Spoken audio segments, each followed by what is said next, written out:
So the French Grand Prix is a go. Jenson Button's got off to a decent start. It looks like he's going to get past the Midlands, but not quite at the moment. No amount of home skill and home crowd can defend, you know, when you've got such an inferior car, and Rosberg is up into the podium places. Whoa, okay, Klein and Heifeld are side by side. Klein! These were two of the most highly rated people. Well, Raikkonen, banzai move, goes straight into the back of Alonso. 5.2 seconds, that's over a second a lap. That Liotzi's pulling out on Sato. Rosberg, he really needs to get past soon if he wants to win this race. But we've just got so much to watch out for, really. I can't keep track of everything, especially when Button makes brilliant moves like that. So Button is Germany v Japan. Once again, it's all over the top 8. Can he get past this time? So why would Fisichella give a damn? Why would he give a damn anyway? Fisichella's got past Montagny. No, he hasn't. But has Button gone to a podium place? Yes, he has. Jenson Button in 3rd place. And Rosberg's closed the gap ever so slightly to Liotzi, but not quickly enough because Liotzi's going to win the French Grand Prix. To take top spot on the podium. Thanks for joining us here at Hockenheim, 4¼ miles of tortuous tarmac that is the home of the German Grand Prix. The drivers like the Hockenheim circuit because it produces some great racing. Rubens Barrichello has good memories of this track because he won his first race here back in the year 2000. Unbelievably, he qualified for the race way back in 18th place. Pretty much perfect weather conditions for racing here today, so we should see some very competitive lap times during this race.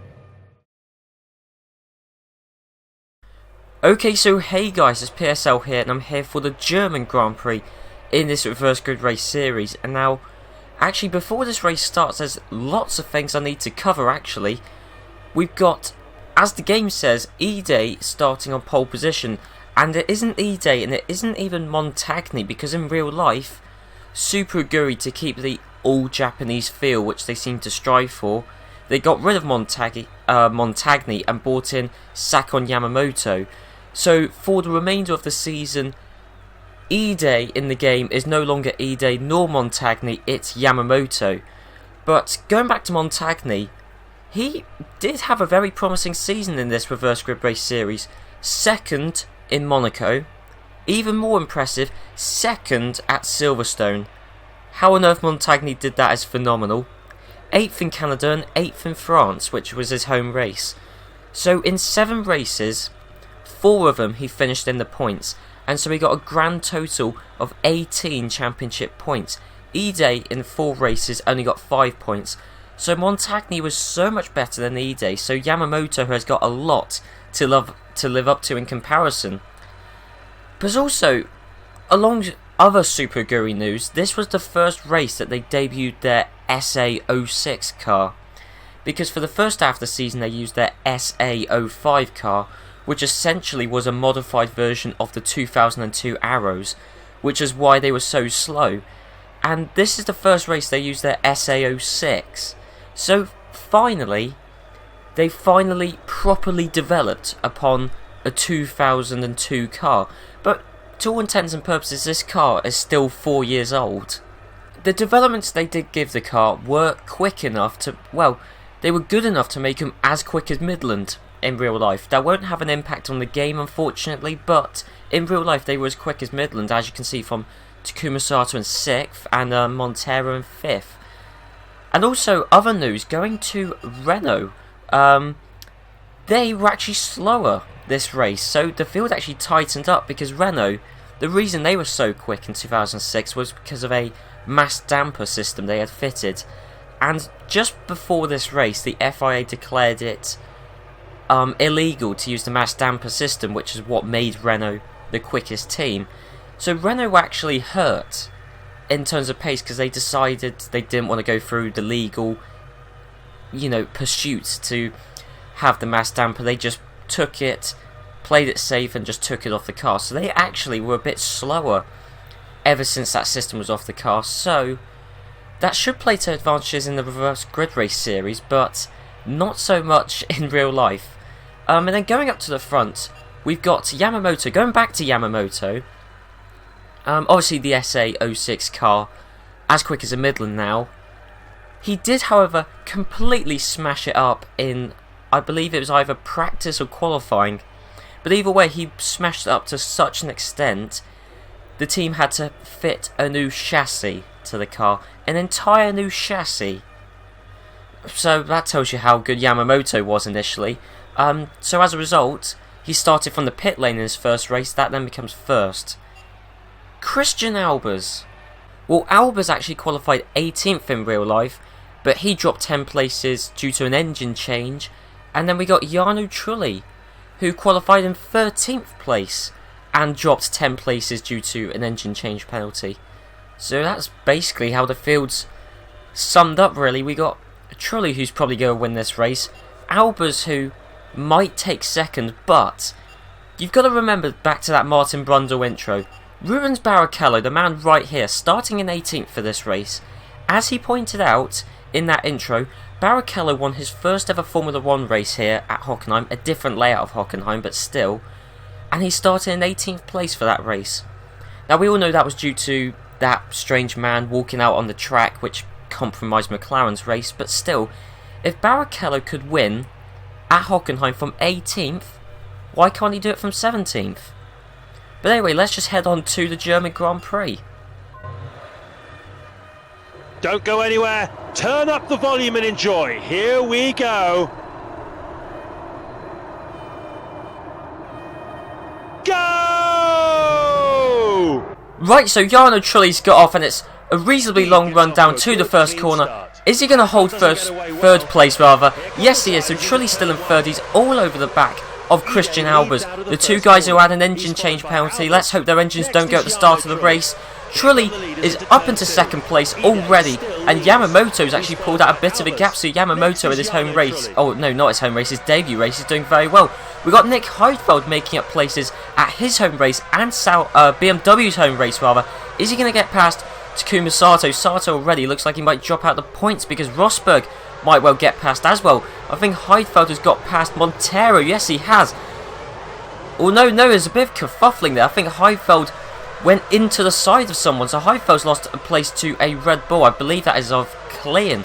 And also Webber's got past. That is Webber, not Nico Rosberg in that Williams. And the two guys are just going into the side of each other. Villeneuve, Heidfeld, Klein, Montero, Rosberg. There's Rosberg. He's in fifth in this home race. Speed, Albers, Trulli, Yamamoto.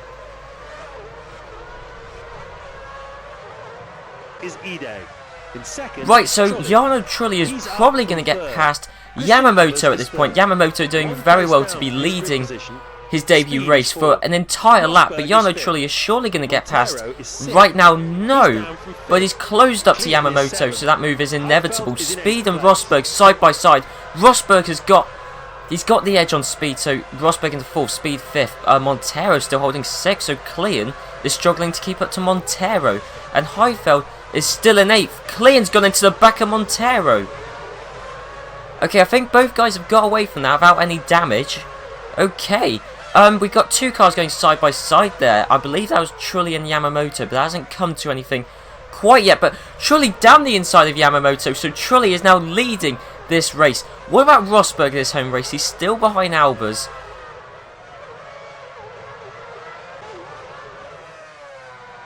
And Speed is actually all over the back of Rosberg. So we may actually see Speed overtake Rosberg.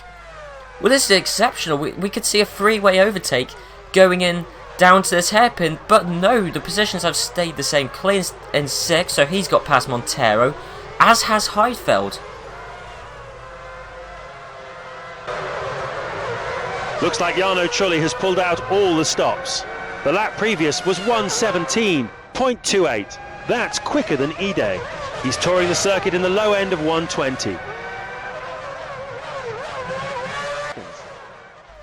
Right, is Rosberg going to get past Albers right now? No, I mean, they're still side by side. Rosberg, yep, he's got past now. He doesn't even need this straight to get past. Rosberg's up into third place at his home race. Klein got past Speed when we weren't looking, but I'm sure Speed's going to lose another place to Nick Heidfeld. So Speed is probably going to lose 2 places in the span of 2 corners, and Heidfeld's up into 6th place, and actually Klein was looking threatened there, so we may actually see Klein get overtaken by Heifeld very soon.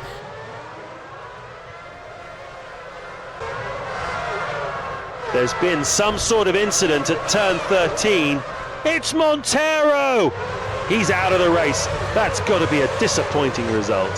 Villeneuve was caught up in that. Montero and Villeneuve, the two people that were battling for the last points place, are out. Okay, so that means that has promoted Fernando Alonso into the last points place. Okay, anything else going on here? No, Klein's caught up to the back of Albers and so's Heifeld, but wow, we've got to have a look at that crash. I think Montero is going so slowly, Villeneuve just had enough. I mean, a crash was sort of inevitable. What about Rosberg? Is he going to get past Yamamoto? Yes, he is. So Rosberg is up into second place, and Rosberg is unlikely to catch up to Jarno Trulli, because Trulli is in the Toyota so much quicker than Rosberg and the Williams, but Rosberg at the moment is looking pretty comfortable for second place. Right, so it's around here, so Montero is in 8th place at this moment in time. Just about holding the last points place. I thought he was going to hold a train for ages like he did in Silverstone, but Villeneuve just absolutely has enough. And Villeneuve, it's around here. I don't actually know who to apportion blame there, actually. I would maybe say Montero for slightly turning in on Villeneuve, but it was an ambitious move from Villeneuve anyway, so that's just unfortunate for both of them.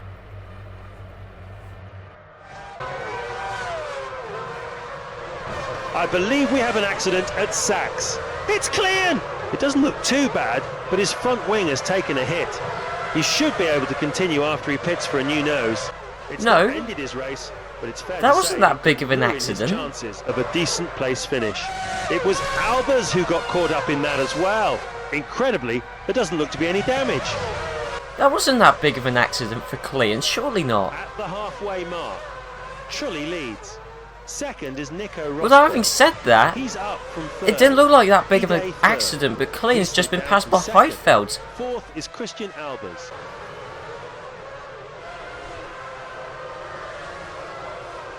Alonso actually had a failed overtake on Speed. Speed seems to be the new king at holding up people. Well, no, because he's just let both Renaults past. And Montoya. Has Speed actually got some damage? Well, no, but he's just let 4 guys through in 2 corners. There's been an incident at turn 8. It's Sato! And with that incident over, he's out of the race. Unlucky. Raikkonen was the other driver involved in that. His front wing is flailing about wildly. It doesn't look as... Right, my guess is that it happens, well, right around here, really. I mean, there's Sato with Raikkonen right up behind Raikkonen, being held up behind Sato. You got to feel sorry for him, and Ralf Schumacher as well. But Ralf Schumacher has not been good this series at all. So does Raikkonen go into the back of Sato? Again, I don't know who to blame for that, really, but James Allen said Raikkonen's wing is flapping about. No, it doesn't look that bad. I don't think he'll need to go into the pit. Same for Klein. Right, good man Klein. He hasn't come into the pits. He knows if he goes into the pits, his race is over. But he's going to be passed by Fernando Alonso, most likely, going down to this corner. No, and actually we got Della Rosa at his second Formula 1 race has got past Fisichella. And wow, and I thought the removal of the mass damper was actually helping out Renault. Well, maybe it has, because Alonso's got past Klein, although they're both going very slowly. They've caused a pile-up. Alonso has taken out his teammate. His race is over today, and he's not happy with that. Montoya was also involved in that scrape. That incident doesn't seem to have done him too much harm. Right, well, let's have a look at this on board from Fisichella. So, he got passed by Della Rosa. But, I mean, let's have a look. I mean, he should have a pretty good view of what happened between Alonso and Klein.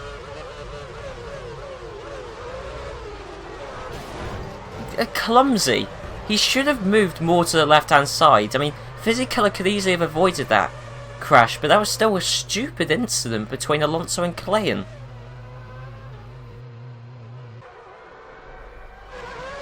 Well, okay, Heifeld has got past Albers. Just saw the end of that. I'm too busy looking out for Clean and Alonso. And both guys, wow, Clean just shunts Alonso out onto the grass. Good stuff, Clean. He hasn't been very quick this series, but I'll tell you what, he has provided maximum entertainment value this race. But Alonso is surely going to get past now. He's got the inside line, but Clean, good stuff. And James Allen said he should come into the pits. Why would Clean do that? And actually, Jenson Button has got past De La Rosa, so Button is now holding the last points place. Okay, so is Alonso going to get past Clean this lap? Actually, Alonso's a way off Clean. What about Heidfeld? Because he's catching up to Yamamoto. So is Heidfeld going to overtake Yamamoto for the final podium place? No, not right now. What about Clean? Is he going to lose 6th to Fernando Alonso? Well, he's moved right out to the outside. He's had another hit with Alonso, but Alonso's got up into 6th place. Clean in 7th. He's now got to watch out for Jenson Button.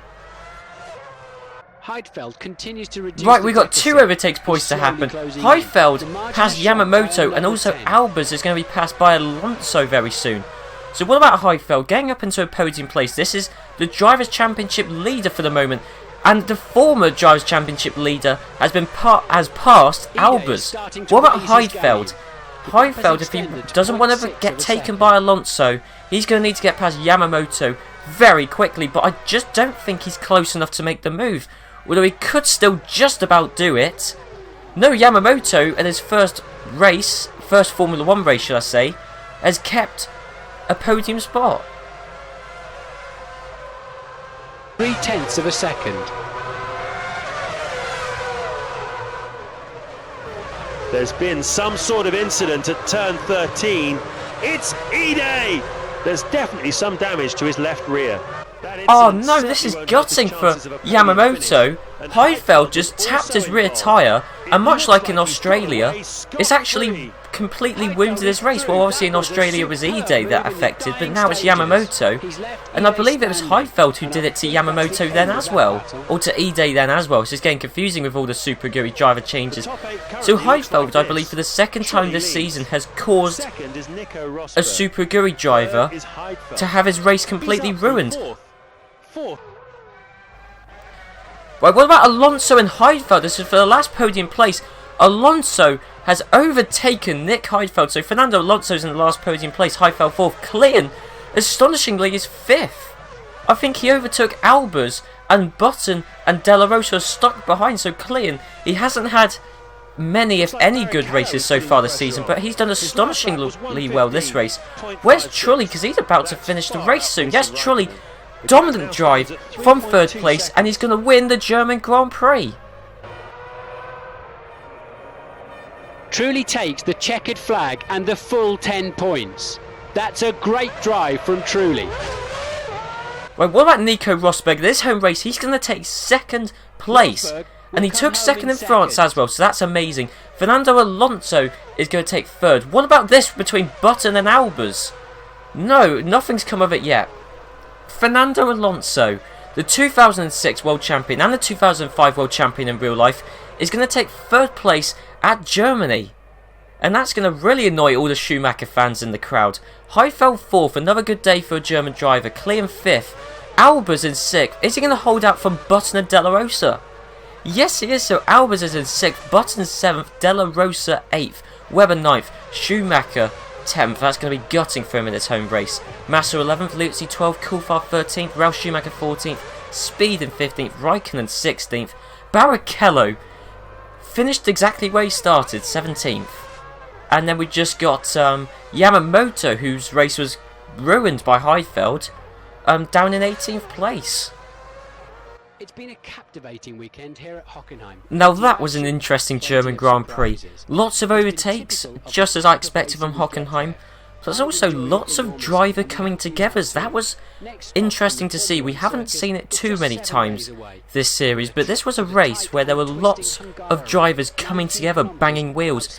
In the case of Yamamoto and Fisichella, it actually compromised their race, but then you had people like Clean who were able to get into a bit of battling, but despite having minor damage, were able to drag it home. So actually Clean, all credit to him, despite having some minor damage on his car, did very, very well this race, and the same could be said for a few other drivers as well. So moving on to the Drivers' Championship, and you may have noticed there Jarno Trulli on form and winning 2 of the past 3 races. Trulli's done exceptionally well. He's moved up to 34 points, and out of nowhere Trulli was kind of not really anywhere. If you track back 4 races, Trulli was nowhere in the drivers' standings. A first place in America, and now here he's on 34 points. He is second in the drivers' standings. Out of nowhere. How unpredictable is this? Binnick Heidfeld with a solid 4th place was able to score 5 good points here, so he has been able to keep the Drivers' Championship lead. But Alonso outscored him, and so did Jarno Trulli, so while Coulthard and Fisichella, they're being left behind in the Drivers' Championship, Heidfeld is being caught up also by Nico Rosberg, who took 2nd place here and in France, so Rosberg's also getting in the hunt. Moving on to the constructor standings, and not a great deal at the top has really changed. The only interesting change in the constructor standings is that Toyota have gone from last in the constructor standings to 5th. Scoring 10 points here today has done wonders for their Constructors' Championship, so Toro Rosso, which temporarily moved out of last place in the Constructors, are now definitely back in last as McLaren were able to score 1 measly little point. But the battle at the top, which seems to definitely be between Renault and Sauber, Renault did slightly outscore Sauber today, so Renault are looking slightly more comfortable in the Constructors' standings, but Williams outscored both of those teams, so Williams are now actually firmly catching up and are definitely those 2's closest rivals. But anyway guys, I hope you enjoyed this episode, and also one thing I forgot to mention is this is Jacques Villeneuve's last ever Formula 1 race. So next race it's going to be Robert Kubica who will be replacing Villeneuve. I know we've had 3 driver changes in a row, but that was just the nature of the 2006 season. But anyway, I'll see you guys for the Hungarian Grand Prix, which was an exceptional Grand Prix in real life. And actually, the grid to some extent was actually reversed in the real life. You had Button and Alonso starting near the back, so actually, they're going to be starting near the front in this reverse grid race. Plus also, it's going to be the first wet race this series.